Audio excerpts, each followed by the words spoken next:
So I want to return to the series that I've been doing and that kind of keeps falling off my capacity of output, which is the series on the Church Fathers. And we're going to change pace a little. We're going to look and use a different book.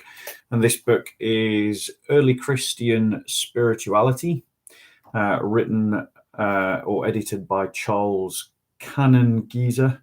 I'm probably mispronouncing that name. Looks German.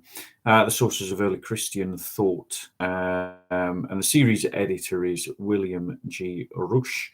And I'm going to be looking at just a little snippet from the section on the Martyrs of Lyon, and just want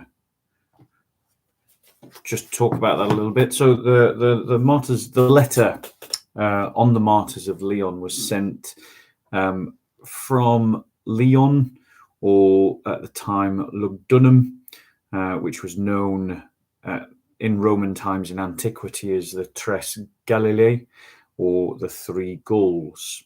And it was addressed to the Christian communities in the province of Asia, which is what we call modern Turkey. And that was after a local pogrom had occurred there and devastated the small Christian community there in 177 AD. We find copies of the letter in the Ecclesiastical History, which was the book written by Eusebius of Caesarea, and it's in book 5. And obviously, those of you that know, Eusebius was the first one to record about the first major historian after Luke of church history. Now, at this time, there were two emperors ruling the Roman Empire, Marcus Aurelius and Commodus, who were holding the office. And the Senate of Rome had allowed the Three Gauls the opportunity to replace gladiators in the circus games with convicts that had been sentenced to death. Now, Christians had refused to share in the religious festivals with the populace in honor of Marcus Aurelius, who had just been victorious in campaign along the Danube and the Orient. And so Christians had won themselves no friends at this point. And for that, they were to be persecuted. Now, what's really interesting is when we look at what the party of persecutors is that are mentioned in the Book of Lyon, we see the Christian community had penetrated all levels of Roman society by the 2nd century, because a number of the holy martyrs are actually mentioned in the letter of the Martyrs of Lyon, and we've got a bit of a synopsis here. So Alexander is one of them. He came from Phrygia in Asia Minor, and several years had lived in Lyon for several years before the persecution. He was a Greek, and he was also a physician, and that was quite a common practice to practice medicine in the West at that time, if you were Greek. There was also Attalus, who was a Roman citizen whose home was in Pergamum in modern Turkey. He was a rich and wealthy individual who had patronized the Christian community in Lyon.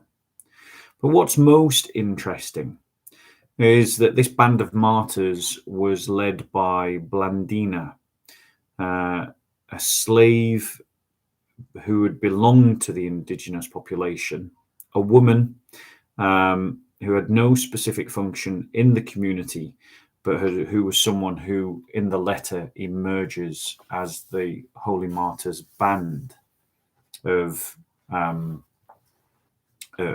martyrs, really. And what I want to read to you is just a small section from the letter. And I do encourage you to get this book, Early Christian Spirituality. I do encourage you to get it if you're interested in learning about the Church Fathers.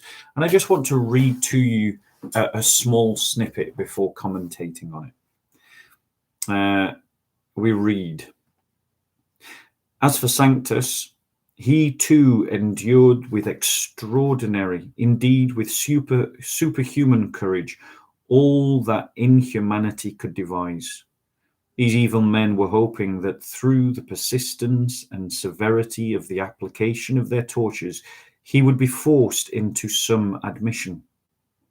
But he would not even divulge his own name, or his nationality, or his city, or whether he was a slave or a freed man.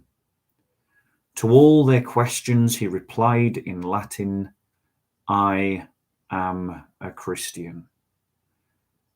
This he confessed over and over, in place of his name, city, or nationality, or any other thing. The crowd heard not another sound from his lips." Now, one of the obvious things that we can draw from that is that public torture was something that was common in the Roman world, something that we would find shocking today, and absolutely atrocious behavior of the worst kind. But as crucifixion itself demonstrates, public torture and public execution were quite commonplace in the Roman period. And the only reason why we find those ideas offensive today is precisely because of the triumph of the Christian faith.